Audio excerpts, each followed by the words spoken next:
যদি তোমাদের কাছে এরকম ক্লায়েন্ট আসে যার সামনের হেয়ারটা খুবই পাতলা, কিন্তু সে চায় যে ফ্রন্টে একটু যেন ফোলা ভাবটা থাকে, আবার সে খুব বেশি হয়তো ব্যাক কম করতেও দেবে না, তো এরকম হেয়ারে তোমরা কীভাবে ডিল করবে সেটাই তোমাদের সঙ্গে শেয়ার করব।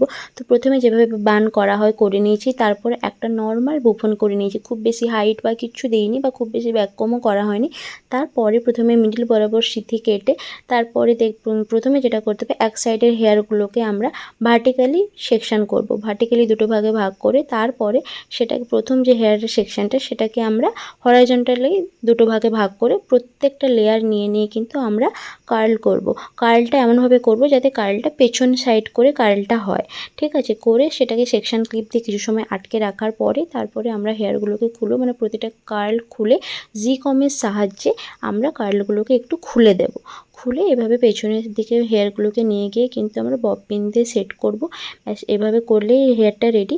শুধু আমার ওই দিন যেটা সমস্যা হয়েছিল, আমার যে ক্লায়েন্টের শ্যাম্পু করাটা একটু মানে সমস্যা হয়েছিল, মানে শ্যাম্পুটা খুব একটা ভালোভাবে দেওয়া হয়নি, যেই কারণে হেয়ারটা একটু তেল ভাবটা ছিল, যেই কারণে আরও হয়তো হেয়ারটা ফ্রন্টটাতে আরও ভলিউম বেশি হতো।